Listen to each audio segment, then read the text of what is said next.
বিশ্বনবী ডেকে বললেন, ফাতেমা তুমি বিশ্বনবীর মেয়ে হতে পারো, কিন্তু আলী তোমার স্বামী। আলী যদি তোমার উপর নাখোশ থাকে, জান্নাতের দরজা তোমার জন্য খুলবে না। বিশ্বনবী কারো হাত ধরে টান দিলে ওই লোক বসে থাকতে পারে? উঠে গেলেন, ঘরে নিয়ে আসলেন। নিয়ে এসে বিশ্বনবী খাটের মাঝখানে শুইলেন। ডান দিকে শোয়ালেন আলীকে, বাম দিকে শোয়ালেন ফাতেমাকে। এবার মেয়ের জামাইকে আর মেয়েকে বুঝাতে লাগলেন, নসিহত করতে লাগলেন, গল্প শোনাতে লাগলেন। কি রোমান্টিক শ্বশুর! এরকম রোমান্টিক শ্বশুর পৃথিবীতে দ্বিতীয়টা খুঁজে পাওয়া যাবে? সুবহানাল্লাহ পড়েন। বিশ্বনবীও কিন্তু কালেকশন করতেন।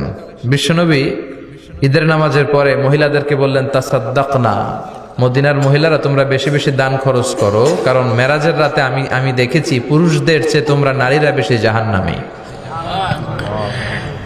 নারীরা বলল, কেন রাসূল, আমরা জাহান্নামী কেন, আমগো দোষ কি? বিশ্বনবী বললেন, দুই কারণে।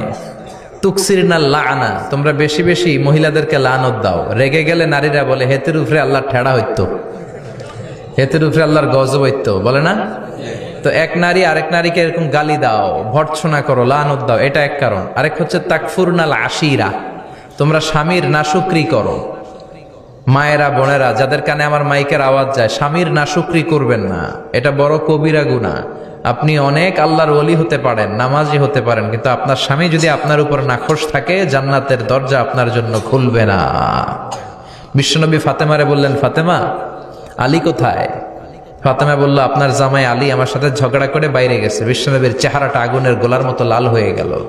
বিশ্বনবী ডেকে বললেন, ফাতেমা তুমি বিশ্বনবীর মেয়ে হতে পারো, কিন্তু আলী তোমার স্বামী। আলী যদি তোমার উপর নাখোশ থাকে, জান্নাতের দরজা তোমার জন্য খুলবে না। কোথায় গেছে আলী, কোথায়? বললেন যে মসজিদে নববীতে গেছে। বিশ্বনবী যে দেখলেন বালির উপরে আলী শুয়ে আছে। বিশ্বনবী মজা করে ডাক দিলেন, ইয়া আবা তোরাব।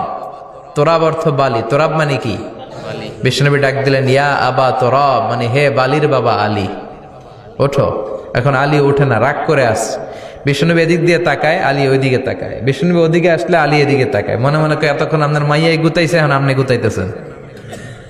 বিশ্বনবী যাই বলল, আলী রাগ করো না, ওঠো, তুমি আমার চাচাতো ভাই, আমার ঘরেই তো তুমি মানুষ হয়েছ।